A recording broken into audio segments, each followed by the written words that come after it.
Hello, everyone. Let's spend some time talking about what literary critics tell us about how the Greek audience that the play was written for would have viewed Medea. Now, in modern culture, what Medea does would be unacceptable regardless of the reason. And we see Medea as, well, just nuts. But the Greeks would not have viewed her that way. And for this course in the exam, we're going to focus on their views, not modern views. Our sources for this presentation are Carole L. Hamilton and Laura L. Holland.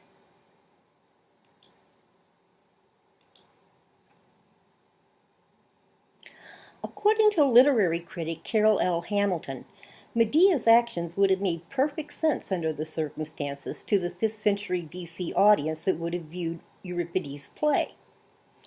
It's important to understand that the audience would have viewed the significance in Medea's act as lying in the consequences to society, in this case, the city of Corinth. In the ancient Greek culture, the individual was viewed as belonging to the city in which he or she lived, and as sharing in the responsibility for the well-being of the city as a whole, Hamilton states. The Corinthians would have seen Medea as wicked even if she hadn't killed her children. She had killed the king of Corinth and his daughter, and even in our modern culture, assassinating a leader is seen as even worse than killing your own children.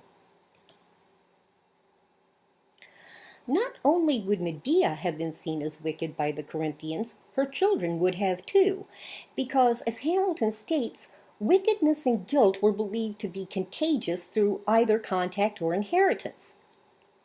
The children inherit wickedness and guilt through inheritance, and if either Medea or her children were to be allowed to remain in Corinth, the guilt would spread to everyone in the city through contact.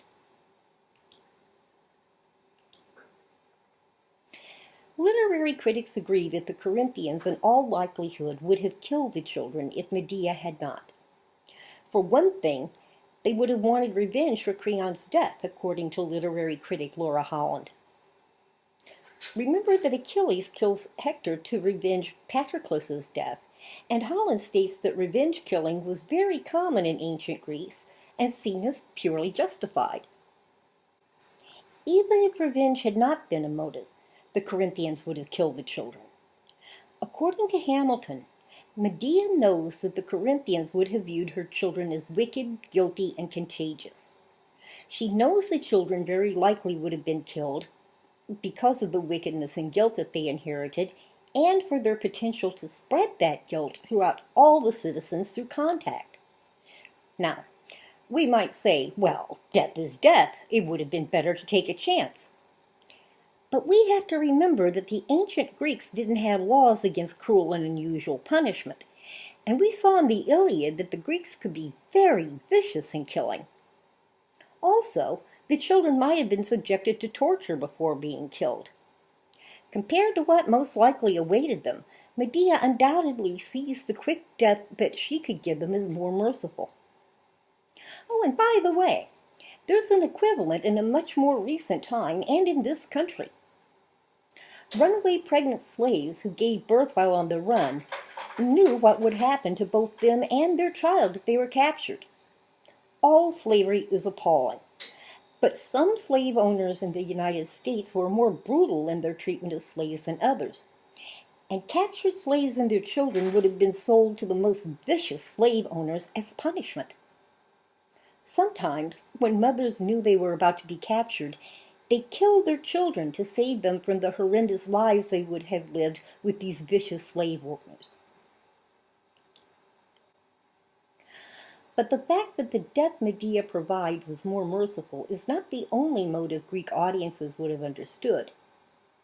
We saw in the Iliad that the ancient Greeks did not hesitate 1 minute to mutilate corpses, and that was as true off the battlefield as it was on, according to Holland. In addition, we learned from Priam's visit to Achilles that proper burial was extremely important in ancient Greece. of course, is still considered important, but the ancient Greeks believed that the spirit could not rest if the body was not buried properly, Holland says. And even beyond the burial, Medea would have had to worry about how the Corinthians would have acted. Holland states that the ancient Greeks had great respect for the dead, but the disturbance of a tomb was certainly not unheard of, particularly if the dead were seen as being involved in or contaminated by a political action, such as, killing a king. In fact, Holland reports that the graves of heroes were often kept secret to protect them from political opponents.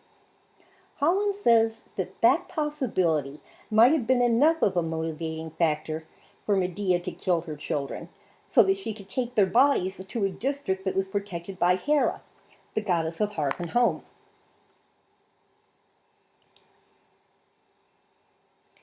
If an easier death and safe burial are not enough motive for Medea's acts, there is also the Greek view of atonement.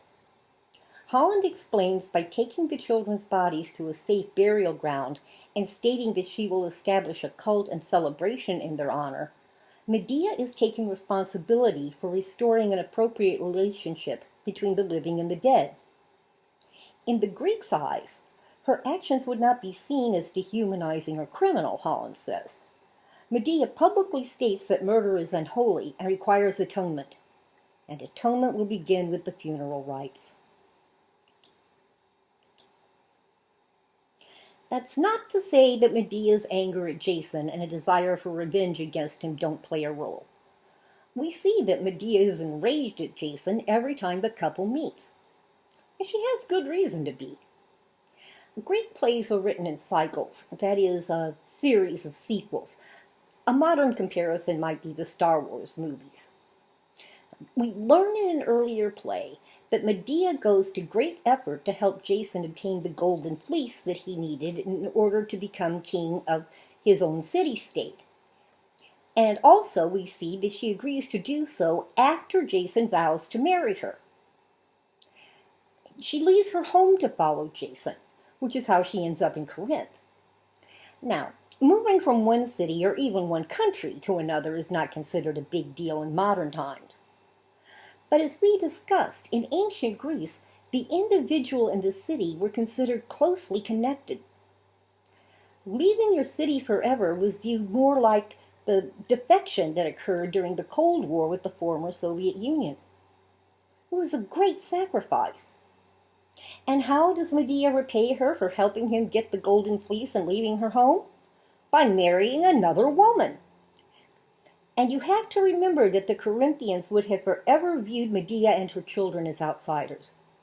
Sure, Jason says he will support them, but he had said he would marry Medea too. Why should she believe him?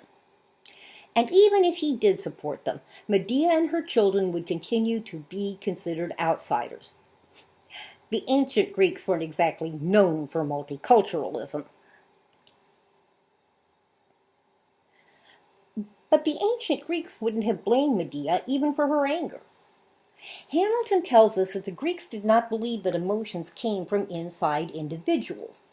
Instead, they believed that emotions came from fate and the gods. Now, Aristotle had said that the behavior resulting from emotions could be controlled with training and a great deal of effort, and this rationalist view is what the chorus expresses in Medea. But the emotions themselves are beyond Medea's control. Remember that Agamemnon tells Achilles that he has taken Briseis because he is blinded by anger? No, Achilles doesn't accept his excuses, but the Greek audience would have seen their validity, just as they would understand that Medea has no control over how she feels about Jason. And as Hamilton points out, Medea does debate whether she should kill her children, and she even debates whether she should kill Jason's new wife. She shows some resistance to her emotional impulses. We also have to remember that the ancient Greeks had no concept of free will, Hamilton points out. In the closing lines of the play, even the rationalist chorus reflects that the gods will have their way. Obviously, The audience that this play was written for would have viewed it very differently than we do. And as I said, in this course, the focus is on how the original audiences would have viewed a work, not how it fits into a modern context. That's all I have to go over for you today. I hope this presentation helped you understand a little bit more about how the Greek audiences would have viewed Medea, which of course is much, much different than the way we view it today. If you have any questions, you know all you have to do is email me through Canvas, and you know how much I love hearing from you guys. Until we talk again, try to relax and have a good time.